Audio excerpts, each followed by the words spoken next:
que merece la pena tener y los encorbatados y tal, pues como que no molan tanto. Y recuerdo una vez que la llevamos al instituto y bueno, pues se metió a toda la gente en el bolsillo, explicó cómo la Constitución no se cumplía, con un lenguaje, con una claridad, con una forma que tiene de ser ella, ¿no? Que bueno, yo la miraba desde mis 16, 17 años como wow, y ahora pues estar aquí con ella me impresiona.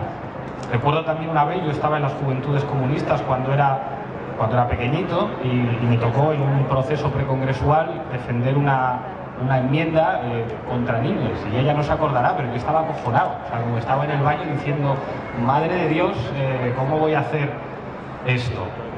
Y estar con Diego, que es de esas personas que cuando habla produce una experiencia estética. ¿Qué quiere decir una experiencia estética? Que emociona. Porque la estética emociona, es lo contrario a la anestesia, que te duerme, que es lo que es habitual también en política.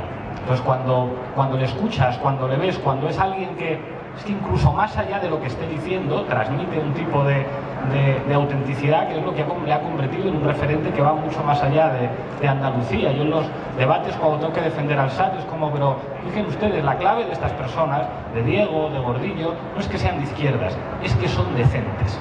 Y cuando dices eso, todos se tienen que quedar calladitos porque a eso no pueden contestar. ¿Y qué decir de doña Ada Colau? Creo que no fui el único que se le caían las lágrimas cuando le decía al representante de las entidades bancarias en sede parlamentaria, usted es un criminal y un delincuente. Y que muchos teníamos la sensación de ojalá hubiera diputados así. Y completo la mesa yo, que soy el de la tuerca, que da caña a los fachas en la tele y que dice a Maruenda cuántas matrículas tienes. Y todo esto me da un poco de miedo también, porque hay algo como de glamour, ¿no? De glamour de izquierda radical y de movimientos sociales. Tenemos en la mesa a los famosos, a los referentes, incluso a veces a mí me ocurre que hay gente que se quiere hacer fotos conmigo. ¿Y qué vas a decir? Pues dices, no vas a ponerte en plan imbécil de no, es que los marxistas no nos hacemos fotos porque hemos leído los Grundrisse. Pues te haces la foto, pero al mismo tiempo tienes la sensación como de hostias, esto tendrá que servir para algo, ¿no? Porque también es una imagen que contrasta con otra. En este acto podríais haber invitado perfectamente, y yo creo que a lo mejor algunos venían, a Cayo Lara, a Valderas, a José Luis Centella, y yo sé que algunos de los que estáis aquí les habéis votado, yo les he votado. Y sé que incluso algunos de los que estáis aquí participáis en procesos internos en los que la responsabilidad de decir, no, es que yo creo que esto es lo mejor, honestamente, no lo digo como crítica, es como yo creo que estos compañeros tal.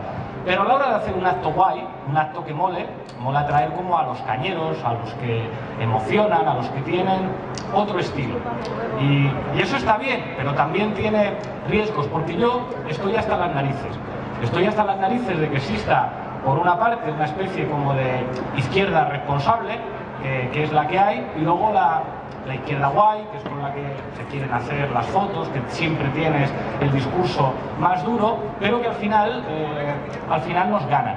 Porque yo sé lo que es eso, yo sé lo que es que te echen de un centro social después de llevar mucho tiempo resistiendo, sé lo que son las lágrimas de rabia, sé lo que es tener que negociar con la policía al final, que te dejen entrar a coger las mochilas, porque al final te terminan echando.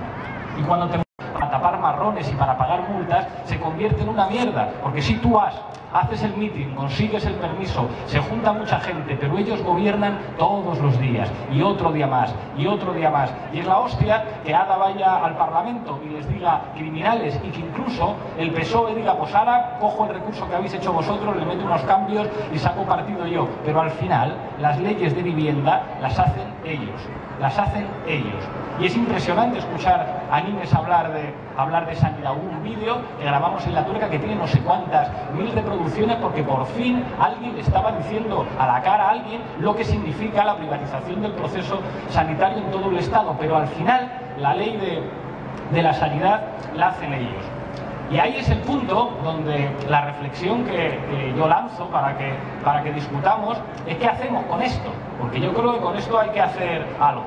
O sea, es la leche que te llamen a un acto, a estar con gente conocida, es la leche que todo el mundo te felicite por el Twitter, te felicite por el Facebook, te aplaudan, digan, joder, qué cañero, dile qué tal, pero claro, yo puedo decirle a Maruenda un montón de cosas, o puedo dejar en ridículo a Inda porque discuto mejor con él, pero cuando salimos de ahí, él va a dirigir uno de los periódicos más importantes de este país y yo tengo que buscarme la vida para poder financiar un programita muy modesto como es La Tuerca.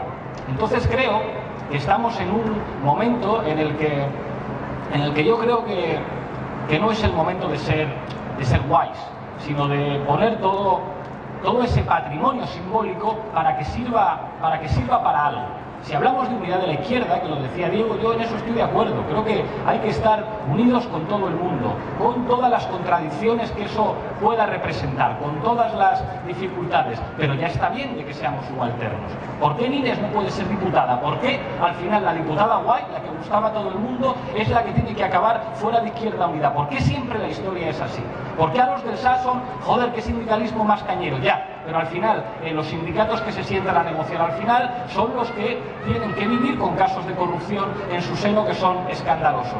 Hostia, qué cañero lo de ADA en el Parlamento, pero ¿por qué las leyes de vivienda no, en última instancia, es la PA quien determina quién van a ser consejeros de vivienda o quién va a hacer la ley de vivienda? Y yo sé que plantear determinados desafíos implica muchísimas contradicciones. O sea, yo muchas veces en la tele digo, ¿qué es lo que tendría que hacer un gobierno democrático? O sea, que en este momento hablar simplemente de democracia ya te llaman extremista. Cuando dices, hombre, pues auditoría pública de la deuda, que es una cosa que han hecho en muchos países, algunos nada de izquierdas como Rusia y otros, pues bueno, como Ecuador y como Argentina, incluso la palabra izquierda no siempre se sienten cómodos con ella. Pero es que hacer la auditoría de la deuda es simplemente defender a los ciudadanos frente a los bancos.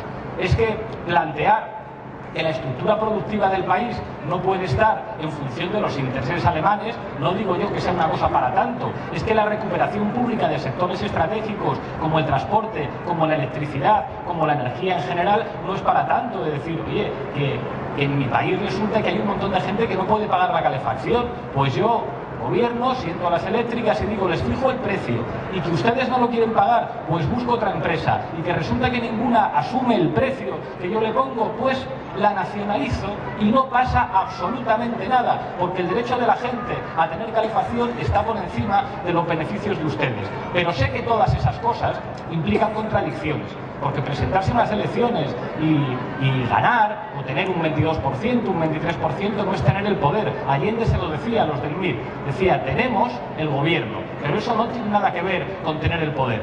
El otro día, antes de ayer, comiendo con Diego, estuvimos hablando de muchas cosas, pero la parte que me flipó fue cuando me habló de su experiencia como alcalde. Entonces empezaba a hablar y te decía lo que habían hecho con el suelo y cómo utilizando las competencias municipales se puede hacer que en el pueblo la gente adquiera una vivienda por un precio justo, o conseguir que haya un centro social en el que hay actividades culturales todo el tiempo, porque mucha gente no tiene libros en casa, o no ha nacido en una familia culta que le pongan películas de puta madre o libros para formarse. ¿Cómo se interviene con eso? Con centros sociales. Pero si te nos están desalojando todo el tiempo, es muy difícil construir esa contrahegemonía que te permite decir lo que no hace el enemigo, o lo que hace el enemigo con sus series de televisión, con sus colegios de curas, con su manera de ir metiendo una serie de valores a través de la televisión. Yo lo compenso con el centro social de mi pueblo, en el que la gente puede ver el mejor cine, tener acceso a los mejores libros, a cursos gratuitos. Pero para eso hace falta un alcalde. Hace falta alcaldes que digan, aquí la política de vivienda es de otra manera, aquí hay centros sociales en los que los hijos de gente humilde van a poder formarse. Aquí, me contaba, no entran los supermercados, porque yo tengo que proteger el pequeño comercio en mi pueblo. Entonces, ¿qué es lo que necesitamos? ¿Solamente grandes discursos o grandes imágenes? Necesitamos 10, 50, 100, 150 alcaldes, como digo Cañamero, que hagan eso. Necesitamos intervenir desde esos instrumentos que son muy contradictorios. ¿Sirven las instituciones estatales para cambiar las cosas?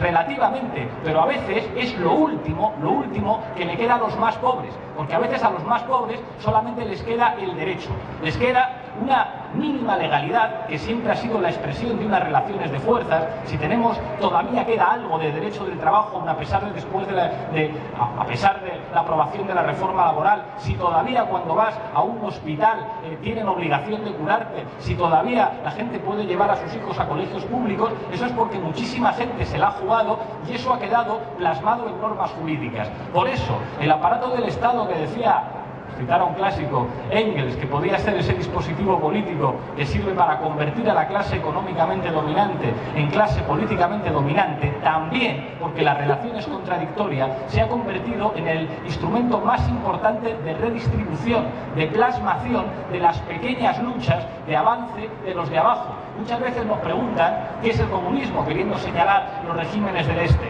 El comunismo no tiene nada que ver con un régimen político, no tiene nada que ver con una bandera, tiene que ver con un movimiento de años de los de abajo metiendo miedo a los ricos para que los ricos vayan soltando y vayan cediendo. El comunismo es el miedo de los ricos, el miedo de los ricos que finalmente asumen que haya leyes laborales, el miedo de los ricos que finalmente asumen que la gente pueda votar, el miedo de los ricos que finalmente asumen que la gente puede tener derecho a llevar a su abuelo a un hospital, que no te mueras en la puerta de un hospital por no poder pagar una factura. Pero para eso, desde nuestra enorme debilidad, yo creo que es crucial utilizar todos los instrumentos que tengamos, y si ahora el que tenemos es el de cierta presencia pública, para ponerlos a operar y a jugar políticamente. Porque yo no quiero ser la izquierda alternativa, yo no quiero ser el que esté a la izquierda, de la izquierda, de la izquierda y de la pared. Yo no quiero ser el guay si al final siempre ganan los burócratas, los feos, los de la razón de Estado. Hacer política es asumir contradicciones. Hacer política muchas veces implica los acuerdos con canallas, pero creo que estamos en un momento